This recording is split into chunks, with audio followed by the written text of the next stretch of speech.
Dear children, in this video, we will see about allopolyploidy, an organism which possesses two or more basic sets of chromosomes are derived from, underline here, two different species is called as allopolyploids. ஓகேவா, அந்த two or more basic sets of chromosome எங்கேருந்து வருதுன்னா two different ஸ்பீஷீஸ்லேருந்து வந்ததுன்னா அதுக்கு பேர் அல்லோபாலிப்ளாய்டி. ஓகேவா, இந்த term தான் அதில் முக்கியம். ஆட்டோனா சேம் ஸ்பீஷீஸ், அல்லோனா என்னது two different species is called as allopolyploidy. It can be developed by interspecific crosses. ஓகேவா, இதை எப்படி உருவாக்குறோம்? இன்டர் ஸ்பெசிஃபிக் கிராசஸ் அப்படின்னா இன்டர் ஸ்பெசிஃபிக்னா பிட்வீன் த டூ டிஃப்ரெண்ட் ஸ்பீஷீஸ்க்கு இடையில கிராசஸை உண்டு பண்ணி நம்ம உருவாக்குறோம். அல்லோபாலிப்ளாய்டு எப்படி உருவாக்குறோம்? பிட்வீன் த டூ டிஃப்ரெண்ட் ஸ்பீஷீஸுக்கு இடையில கிராஸ் பண்ணி உருவாக்குறதா நம்ம அல்லோப்ளாய்டி. இதோட ஃபர்டிலிட்டியை எப்படி ரெஸ்டோர் பண்ணுறோம், ஃபர்டிலிட்டியை எப்படி ரிட்டைன் பண்ணுறோம் அப்படின்னா பை குரோமோசோமம் டபுளிங் வித் கோல்சிஷன் ட்ரீட்மெண்ட். அதோட ஃபர்டிலிட்டியை கொண்டு வரதுக்கு இதில் கோல்சிஷன் ட்ரீட்மெண்ட் பண்ணுறோம். ஓகேவா, ஸோ அல்லோபாலிப்ளாய்டி உருவாக்குறதுக்கு இன்டர் ஸ்பெசிஃபிக் கிராஸ் பண்ணி அதை கோல்சிஷன் ட்ரீட்மெண்ட்டில் பண்ணி அதோட ஃபர்டிலிட்டி ஃபேக்டரை ரிட்டைன் பண்ணுறோம். Allopolyploidy are formed between the closely related species. Closely related species இடையில மட்டும்தான் alloploidy ஃபார்ம் ஆகுது. ரப்பானோபிராசிகா ஃபர்ஸ்ட் கிரியேட் பண்ண அல்லோபாலிப்ளாய்டி. இதை ரப்பானோபிராசிகா யார் டிஸ்கவர் பண்ணாங்கன்னா ஜிடி கார்பெச்சென்கோ இந்த year 1927. Is a Russian geneticist. அவர் என்ன பண்ணியிருக்காரு? கிராஸ் பண்ணியிருக்காரு. எதை? ரேடிஷையும் கேபேஜையும். ரேடிஷோட பொட்டானிக்கல் நேம் என்னது? Raphanus sativus. அதோட chromosome number 2n is equal to 18. கேபேஜோட பொட்டானிக்கல் நேம் என்னது? Brassica oleracea. அதோட chromosome number 2n is equal to 18. To produce F1 generation which was sterile. F1 generation produce பண்ணியிருக்காங்க. F1 generation எப்படி கிடச்சிருக்கு? உனக்கு ஸ்டெரைலாக கிடச்சிருக்கு. F1 ஜென்ரேஷன் ஸ்டெரைலாக கிடச்சிருக்கு. When he double the chromosome of F1 hybrid. Colchicine use பண்ணி அதோட குரோமோசோம் நம்பரை டபுளிங் பண்ணியிருக்காங்க. அப்போது F1 வந்து ஃபர்டைலாக கன்வெர்ட் ஆகிருக்கு. ஹி எக்ஸ்பெக்டட், அவங்களோட எக்ஸ்பெக்டேஷன் என்ன அப்படின்னு பார்த்தீங்கன்னா அதோட ரூட்டில் வந்து ரேடிஷும் லீவ்ஸில் வந்து கேபேஜாக வரணும் அப்படின்னு தான் அவங்க அந்த கிராஸை பண்ணியிருக்காங்க. பட் வந்து இந்த கிராஸ் என்ன ஆயிடுச்சு அப்படின்னு பார்த்தீங்கன்னா வைஸ் வேர்ஸாக மாறிடுச்சு. கேபேஜோட ரூட்டும் ரேடிஷோட லீஃபும் மாறி இது ஒரு அன்சக்ஸஸ்ஃபுல் எக்ஸ்பெரிமெண்ட்டாக மாறிடுச்சு. ஓகேவா, ரப்பானோபிராசிகா. ரப்பானோன்றது வந்து ரேடிஷ். ஓகேவா, ரேடிஷ் வந்து வேரில் தான் உனக்கு வரும். உனக்கு தெரியும், முள்ளங்கி இருக்கு இல்லையா, அது வேரில் தான் வரும். கேபேஜ்னால் மேலே இருக்க லீவ்ஸில் தான் உனக்கு கேபேஜ் வரும். ஸோ இது ரெண்டையும் கிராஸ் பண்ணி அவங்க என்னது வேரில் முள்ளங்கியும் மேலே ஷூட்டில் வந்து கேபேஜும் வரத்துக்கு ட்ரை பண்ணியிருக்காங்க. அது வைஸ் வர்ஸாக வந்துடுச்சு. ரேடிஷோட லீஃபும் கேபேஜோட ரூட்டும் டெவலப் ஆயிடுச்சு.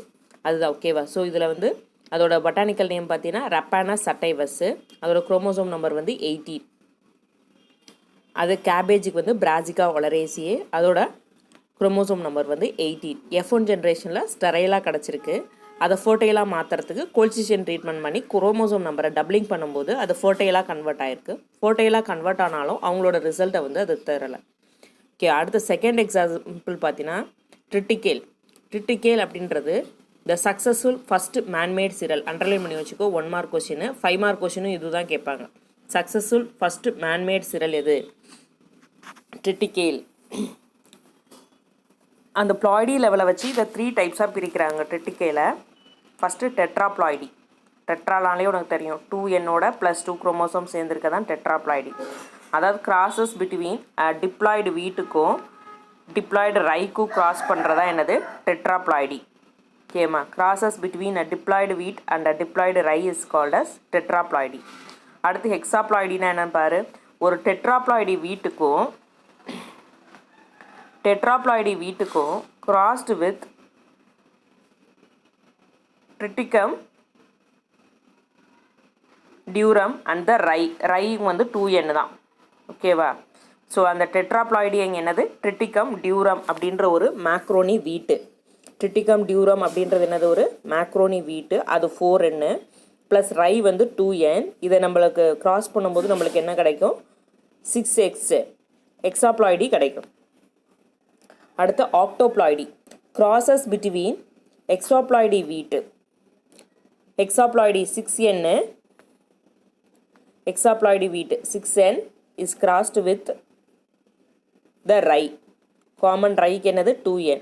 ஸோ இதை கிராஸ் பண்ணும்போது நம்மளுக்கு 8N கிடைக்கும். Octoploidy 8N crosses between hexaploidy wheat, அதாவது Triticum aestivum bread wheat.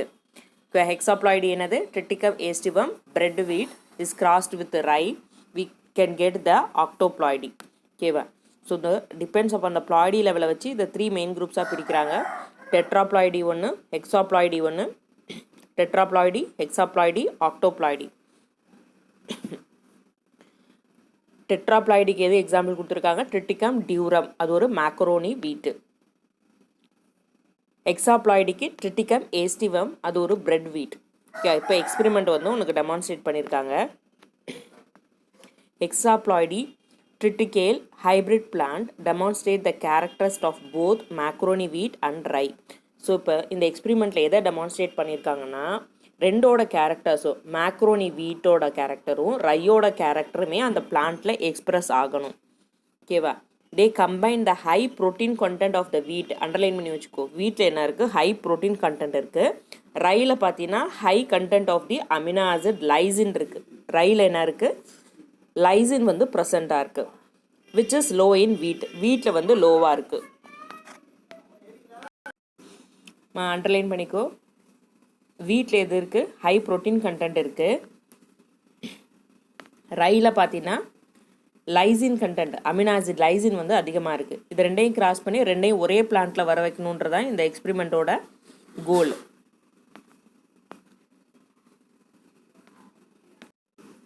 So அதோட எக்ஸ்பெரிமெண்ட் பாரு.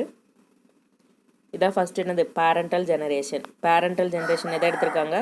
ட்ரிட்டிகம் டியூரமையும் சீக்கேல் செரலையும் எடுத்திருக்காங்க. ட்ரிட்டிகம் டியூரம் அண்ட் த ரை சீக்கேல் செரல் ரெண்டையுமே எடுத்திருக்காங்க. ட்ரிட்டிகம் பார்த்தீங்கன்னா 2N is equal to, அது ஒரு டெட்ராப்ளாய்டி. 4X equal to 28, அது ஒரு டெட்ராப்ளாய்டி. 2N equal to, அதோட குரோமோசோம் நம்பர் பார்த்தீங்கன்னா 4X is equal to 28.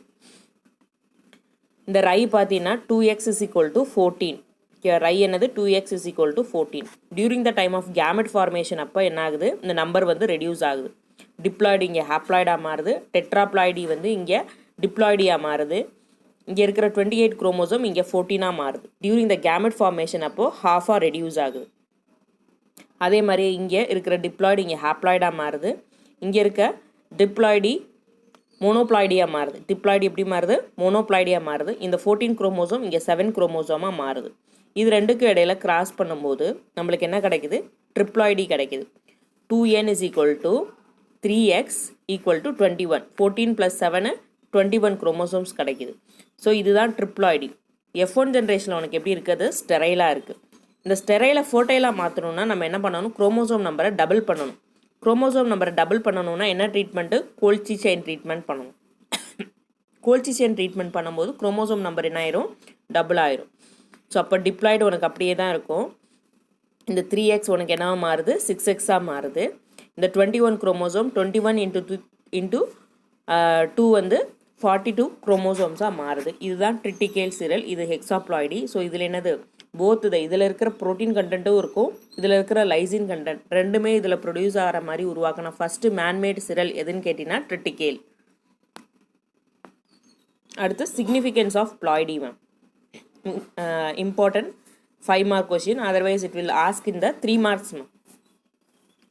Many polyploids are more vigorous and more adaptable than diploids. ஓகேவா? ஸோ இந்த பாலிப்ளாய்ட்ஸ் எப்படி இருக்குது? விகரஸாக இருக்குது, பவர்ஃபுல்லாக இருக்குது அண்ட் மோர் அடாப்டபிளாக இருக்குது கம்பேரிங் டு டிப்ளாய்ட்ஸோட. மெனி ஆர்கனமெண்டல் பிளான்ட்ஸ், அழகு தாவரங்கள் இருக்கு இல்லையா, அதெல்லாம் எப்படி இருக்குன்னா ஆட்டோ டெட்ராப்ளாய்ட்ஸாக இருக்குது. லார்ஜர் ஃப்ளார்ஸ் இருக்குது, அதில் larger flowers, longer flowering duration, அதிக நாள் பூ பூத்துட்டே இருக்கிறது கம்பேரிங் டு டிப்ளாய்ட்ஸை கம்பேர் பண்ணும்போது. Autopolyploids usually have higher in fresh weight due to more water content. Fresh weight வந்து இதில் அதிகமாக இருக்குது because of the more water கண்டென்ட்டில் ஆட்டோ பாலிப்ளாய்ட்ஸில். ஆனிப்ளாய்ட்ஸ் எதுக்கு யூஸ்ஃபுல்னா useful to determine the phenotypic effect or loss or gain of different chromosome. ஓகேவா? ஸோ ஆனிப்ளாய்டு எதுக்குன்னு பார்த்தீங்கன்னா ஃபீனோடைபிக் எஃபெக்ட்ஸை வந்து டிட்டர்மைன் பண்ண அதோட அவுட்டர் எக்ஸ்பிரஷனை டிட்டர்மைன் பண்ணுறதுக்கு ஆனிப்ளாய்டி வந்து யூஸ் ஆகுது. Many angiosperms are allopolyploids and play a role in evolution of plants. Okay, evolution of the பிளான்ட்ஸுக்கு ரெஸ்பான்சிபிளாக இருக்கிறது எது? அல்லோபாலிப்ளாய்ட்ஸ். பாலிப்ளாய்ட்ஸில் வர்றது விகரஸாக இருக்கும், மோர் அடாப்டபிளாக இருக்கும். ஆர்கனமெண்டல் பிளான்ட்ஸ்லாம் ஆட்டோ டெட்ராப்ளாய்ட்ஸ்லேருந்து தான் உருவாக்குறாங்க. அதில் லார்ஜர் ஃப்ளார்ஸ் இருக்குது, லாங் டியூரேஷன் ஆஃப் ஃப்ளாரிங் இருக்குது. ஆட்டோ பாலிப்ளாய்டின்னு பார்த்தீங்கன்னா ஸோ அதோட வெஜிடபிள்ஸ், அதோட ஃப்ரூட்ஸ் வெஜிடபிள்ஸோட வெயிட் பார்த்தீங்கன்னா ஹையராக இருக்குது, ஃப்ரெஷ் வெயிட் வந்து ஹையராக இருக்குது because of more water content. ஆனிப்ளாய்டினா ஃபீனோடைபிக் எஃபெக்ட்ஸை வந்து டிட்டர்மைன் பண்ணுறதுக்கு ஹெல்ப்ஃபுல்லாக இருக்குது. Alloploids plays a role in evolution of plants. Okay, thank you dears.